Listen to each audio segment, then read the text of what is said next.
किसका दान? कन्यादान। दानों में श्रेष्ठ दान अगर कोई है तो वो कौन सा दान है? कन्यादान। जिनकी बेटियां होती है वो जब अपनी बेटी का दान करते हैं वो सबसे बड़ा दान होता है, सबसे बड़ा दान कन्यादान। और कन्या का दान बड़े सोच समझ करके करना निवेदन चाहूंगा मैं, क्योंकि कन्या जो है, बेटी जो है, कन्यादान आप करते हैं और कन्यादान करने के बाद कन्या अगर सुख से नहीं है तो उसका पूरा का पूरा फल माँ बाप को भोगना पड़ता है। कन्या के आंख में अगर आंसू आ गए, बेटी की शादी हो गई, अब बेटी जाके ससुराल में रो रही है ना, तो उसका फल माँ बाप को भोगना पड़ता है, रोना पड़ता है। याद रखना, बेटी के आंख में एक आंसू आता है तो उसका फल माँ बाप को प्रायश्चित करना पड़ता है, भोगना पड़ता है। याद रखना। इसलिए संसार वाले अगर कहे तुम्हारी बेटी बड़ी हो गई शादी कर दो, तो उनकी बातों को मत सुनना, बेटी को पहले लायक बनाना और उसके बाद में शादी करना। अगर तुमने शादी कर दिया भैया, और शादी कर दिया, पति जो है शराबी निकल गया और बेटी अगर रो रही है तो उसका फल माँ बाप को भोगना पड़ेगा, उसका पूरा भोग माँ बाप को भोगना पड़ेगा, क्योंकि तुमने बेटी को ऐसी जगह शादी कर दिया। पति शराबी है, रोती है बेटी, तो भले टाइम लगे 2-4 साल, लेकिन अपनी बेटी की शादी सोच समझ करके करना। पड़ोसियों का क्या है भैया, पड़ोसियों का क्या है, देखने वालों का क्या है, परिवार वालों का क्या है, कह देते हैं शादी कर दो बड़ी हो गई, तो उनसे कहा करो 2-4 लाख रुपए लाके तुम दे दो, मैं कर दूंगा। देखो, सरस्वती, लक्ष्मी, दुर्गा देवी कहने को अवतार है बेटी। जीवन का हर बाग बगीचा करती तो गुलजार है बेटी। घर गली सड़क मोहल्ले और सजाती घर द्वार है बेटी। जीवन की डूबती नैया को बचाने वाली खेवनहार होती है बेटी। पापियों के नाश हेतु, पापियों के नाश हेतु चंडी का अवतार है बेटी। ये सब तो कहने को है, क्योंकि आज भी भार है बेटी, आज भी भार है बेटी। प्यारे, आसमान से उतरी है, होती हैं ये बेटियां,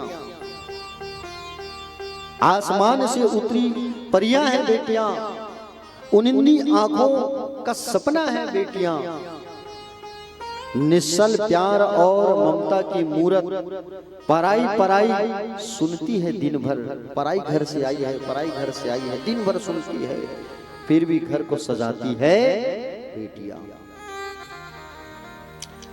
अंजुली में चावल, आंखों में आंसू लिए पिता की देहरी छोड़ जाती हैं बेटियां। कब आऊंगी दोबारा, मुड़ मुड़ कर देखती है बेटियां। कब आऊंगी, पिता की देहरी छोड़ करके जाती है, कब आऊंगी दोबारा, मुड़ मुड़ करके देखती है बेटियां। सिहर सिहर जाती हैं ये बेटियां। अमर बेल बनकर कब तक जीवन जीना होगा। अमर बेल देखे हो ना, लटका होता है पेड़ों में पीला पीला अमर बेल। अमर बेल बनकर कब तक जीवन जीना होगा। अपने हिस्से का आसमान ढूंढ रही है बेटियां। आज भी मौन प्रश्न बनी हुई है बेटियां, आज मौन प्रश्न बनी हुई है ये बेटियां।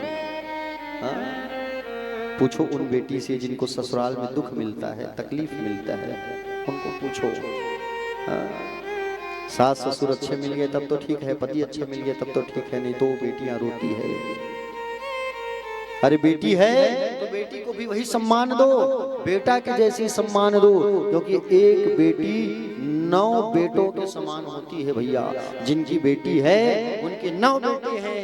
कभी मत कहना कि मेरा बेटा नहीं है, मेरे 9 बेटे हैं, ऐसा गर्व से कहा करो। 2 बेटी हैं तो 18 मेरे बेटे हैं कहा करो, गर्व से कहा करो।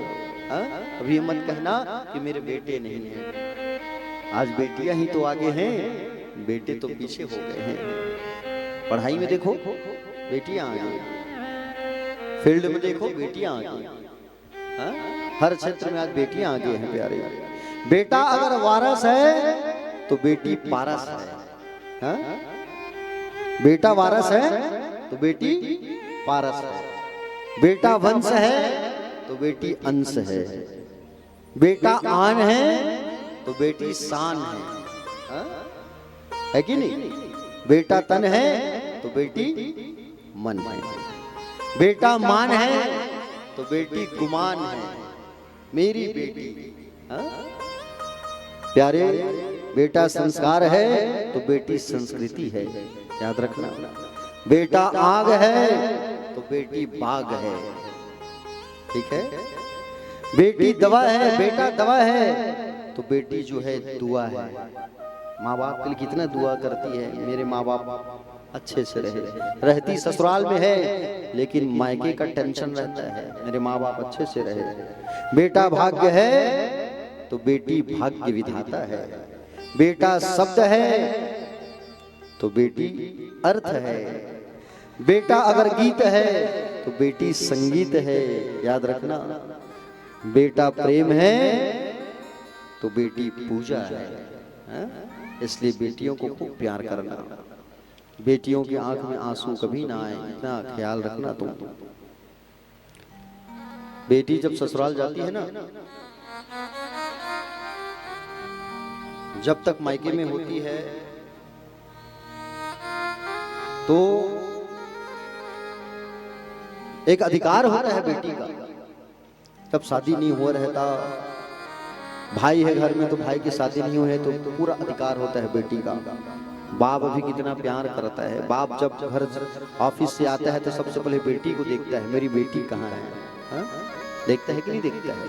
अब बेटी दौड़ करके पिता को जाकर के पानी देती है, पूछती है, पिता के जूते को साफ करती है, पिता के कपड़ों को प्रेस करती है। बेटी जो है बाप का कितना ख्याल करती है, करती कि नहीं करती है? और जब बेटी की शादी हो गई, घर में भाभी आ गई, साल में एक बार तीज के समय जब आए तो बेटियों को वो प्यार नहीं मिल पाता। भाभी का डर लगा रहता है, ये सामान लेके जाऊं कि नहीं जाऊं, भाभी चिल्ला देगी, हा? डर लगा रहता है। अब वो सामान में मेरा वो अधिकार भी नहीं है। समझदार बेटी अगर होती है ना तो ससुराल अगर बेकार मिल जाता है फिर भी वो ससुराल में घुट घुट के जीती है, बार बार में के नहीं आती अगर समझदार बेटी होती है तो। हाँ? रो रो के अपने बाप को याद करती है, वो रो रो करके अपने बाप को याद करती है। पिताजी अब मेरी याद नहीं आती ना, आप आते हो तो मेरे ससुराल वाले आपको सुना देते हैं, मैं आपके से बात करती हूँ तो अब मेरी याद नहीं आती आपको। हाँ? काश याद कर लेते पिताजी अपनी इस बेटी को। बाप जिंदा होता है ना मैके में तो बेटियों का मान सम्मान बड़ा होता है। अब बाप जब खत्म हो जाता है तो बेटियों का वो सम्मान कम हो जाता है, याद रखना, महसूस करना जो मैं कह रहा हूँ, मजाक वाली बात नहीं है। जिनका बाप है तब तक मैके में प्यार है, माँ बाप है तब तक मैके में वो लाज है, वो प्रेम है, हा? वो धन है। अब माँ बाप खत्म हो गए ना तो बेटियों को मैके में भाभी उतना प्यार नहीं करते। शायद ही आज ऐसी भाभी होगी जो अपने ननंद को अपने घर में उतना प्रेम करे। प्यारे भक्तजन, बेटी जब रोती है ना ससुराल में जा करके, पति अगर जुआड़ी मिल गया, शराबी मिल गया, मारपीट करने वाला हो गया, सास ससुर बुरे मिल गए तो बेटी के पास घुट घुट के जीने का ही रास्ता रह जाता है। और अंततः बेटी के पास एक ही रास्ता नजर आता है उस बेटी को कि मैं जहर खा के मर जाऊं या फांसी लगा के मर जाऊं। फिर सोचती है माँ बाप है बूढ़े, मर जाऊंगी तो माँ बाप का क्या हाल होगा। घुट घुट करके जीती है और घुट घुट करके याद करती है माँ बाप को, जब पति बेकार मिलता है तब।